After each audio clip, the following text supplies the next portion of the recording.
नमस्कार मित्रांनो, स्वागत आहे तुमचं व्लॉग्स A3Vमध्ये। आता आपण आपला प्रवासाचा हा दुसरा दिवस आहे आणि आता आपण ज्या ठिकाणी आलेलो आहोत तिथे आलेलो आहोत पुण्यामध्ये आपण आलेलो आहोत कात्रजच्या जवळ, जिथे आहे आपलं शंकर महाराजांचं समाधी मठ। इथे पोहोचण्यासाठी तुम्ही पुणे रेल्वे स्टेशनवरून सुद्धा येऊ शकता। त्यानंतर तुम्हाला स्वारगेट बस स्टँडवरूनही जवळ आहे, तिकडनं तुम्ही ऑटो पकडू शकता किंवा जे महानगरपालिकेचे बसेस आहेत ते बसेस पकडून शंकर महाराजांचं मठचं बस स्टॉप आहे, तर त्यात बस स्टॉपवरती तुम्ही उतरू शकता। तर इथे तुम्ही पाहू शकता की जे मठाच्या बाहेरील जो परिसर आहे तो काही अशा प्रकारे आहे।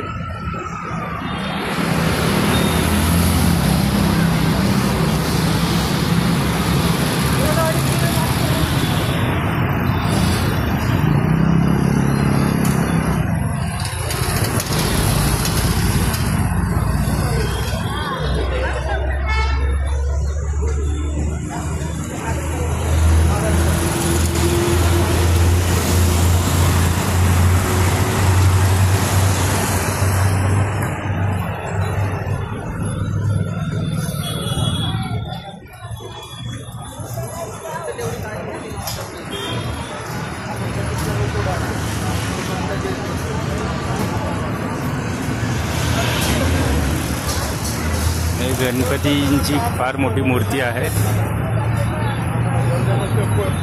ते तुमच्या समोर जी दिसत आहे, जी एक 4 मजलीची इमारत दिसत आहे, ते शंकर महाराजांचं मठ आहे, समाधी मठ आहे। शंकर महाराज हे सुमारे 150 वर्षांचा त्यांचा जीवनकाळ असा होता आणि त्यांचं जे समाधी होतं ते त्यांनी 1947 या वर्षी त्यांनी त्यांची समाधी घेतलेली होती। त्यांना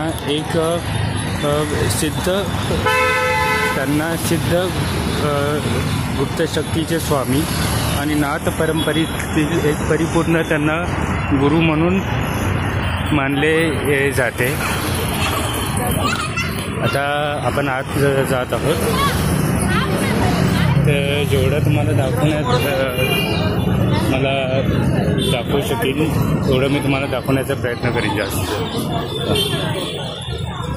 मध्ये येण्याचं एंट्रन्स आहे, मग इथे आपण आपले चप्पल काढून आणि त्या साईडला बॅगेज काउंटर आहे कोपऱ्याला।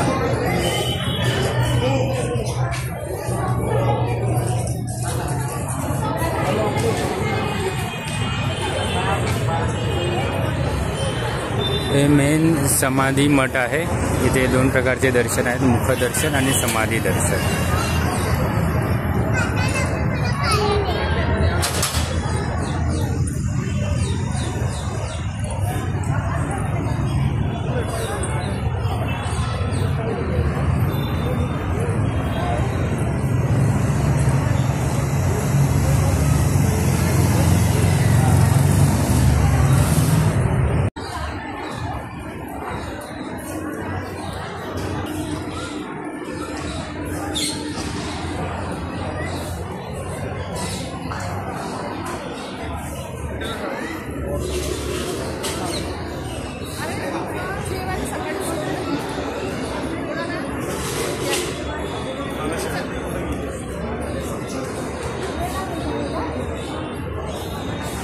आम्ही दर्शन घेऊन येतो, मग तुम्हाला उर्वरित पुढचं मठाचं बाहेरचं चित्रीकरण मी तुम्हाला दाखवतो।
छान प्रसाद यासाठी जागा.